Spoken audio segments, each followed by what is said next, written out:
Hi guys, ನಾವಿವತ್ತು Malnad side rasam ಅಥವಾ ನಮ್ಮ ಸೈಡು ಹುಳಿಸಾರು ಅಂತ ಕರೀತಾರೆ. ಅದನ್ನು ಹೇಗೆ ಮಾಡೋದು ಅಂತ ತೋರಿಸ್ತೀವಿ.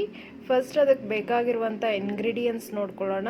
Onion, garlic, masala seed, jeera, ಹುಣಸೆ ಹುಳಿ, ಉಪ್ಪು, ಟರ್ಮರಿಕ್ ಬೇಕಾಗಿರುವಂಥ ಇಂಗ್ರೀಡಿಯೆಂಟ್ಸ್ ಅಲ್ಲಿ ನಮ್ಮಮ್ಮ ರೆಡಿ ಮಾಡಿ ಇಟ್ಕೊಂಡಿದ್ದಾರೆ. ಹೇಗೆ ತಯಾರು ಮಾಡ್ತಾರೆ ಅಂತ ಜಸ್ಟ್ ನೋಡ್ಕೊಂಡು ಬರೋಣ ಬನ್ನಿ. ಬೇಕಾಗಿರುವಂಥ ಇಂಗ್ರೀಡಿಯೆಂಟ್ಸ್ ರೆಡಿ ಇದೆ. ಆನಿಯನ್, ಮಸ್ಟರ್ಡ್ ಸೀಡ್ಸ್, ಹುಣಸೆ ಹುಳಿ, ಗಾರ್ಲಿಕ್, ಹಸಿಮೆಣಸು, ಕರಿಬೇವಿನ ಸೊಪ್ಪು, ಇದನ್ನೆಲ್ಲ ಸೇರಿಸ್ಕೊಂಡು ಸ್ವಲ್ಪ ಕೊಕೊನಟ್ ಆಯಿಲ್ ಯೂಸ್ ಮಾಡಿಕೊಂಡು ಚೆನ್ನಾಗಿ ಫ್ರೈ ಮಾಡಬೇಕಾಗತ್ತೆ.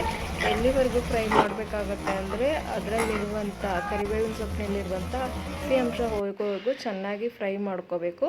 ಆಮೇಲೆ ಒಂದು ಮಿಕ್ಸಿ ಜಾರ್ ತಗೊಂಡು ಈ ಚೆನ್ನಾಗಿ ಇಂಗ್ರೀಡಿಯೆಂಟ್ಸ್ ಏನು ಕೊಕೊನಟ್ ಜೊತೆಗೆ ಚೆನ್ನಾಗಿ ಫ್ರೈ ಮಾಡ್ಕೊಂಡಿದ್ವಲ್ಲ ಅದನ್ನೆಲ್ಲ ಸೇರಿಸ್ಕೊಂಡು ಮಿಕ್ಸಿ ಜಾರ್ಗೆ ಸ್ವಲ್ಪ ಕೊತ್ತಂಬರಿ ಸೊಪ್ಪನ್ನು ಆ್ಯಡ್ ಮಾಡಿಕೊಂಡು ನೀವು ಚೆನ್ನಾಗಿ ಮಿಕ್ಸರ್ ಮಾಡ್ಕೋಬೇಕಾಗತ್ತೆ.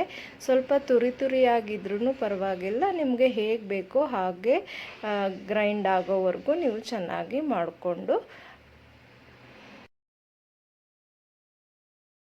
ಸ್ವಲ್ಪ ಕೊತ್ತಂಬರಿ ಸೊಪ್ಪನ್ನ ಆ್ಯಡ್ ಮಾಡ್ಕೋತಾ ಇದ್ದಾರೆ. ಅದನ್ನು ಆ್ಯಡ್ ಮಾಡಿಕೊಂಡು ಚೆನ್ನಾಗಿ ಮಿಕ್ಸರಲ್ಲಿ ಗ್ರೈಂಡ್ ಮಾಡ್ಕೋಬೇಕಾಗತ್ತೆ. ಗ್ರೈಂಡ್ ಮಾಡ್ಕೊಂಡಾದಮೇಲೆ ಮಲ್ನಾಡ್ ಸ್ಟೈಲ್ ರಸಮ್ ಅಥವಾ ಹುಳಿಸಾರು ಸವಿಯಲು ಸಿದ್ಧ. ಇದು ಅಮ್ಮ ಮಾಡಿರೋ ಸ್ಪೆಷಲ್. ನೀವು ಒಂದ್ಸಲ ಮನೇಲಿ ಟ್ರೈ ಮಾಡಿ ನೋಡಿ, ತುಂಬ ಚೆನ್ನಾಗಿರುತ್ತೆ. ನಮ್ಮ ಸೈಡು ಚಿಕನ್ ಸುಕ್ಕ ಎಲ್ಲ ಮಾಡ್ತೀವಲ್ಲ ಅದ್ರ ಜೊತೆ ರೈಸು ರಸಮ್ಮು ತುಂಬಾ ಚೆನ್ನಾಗಿರುತ್ತೆ. Thank you for watching.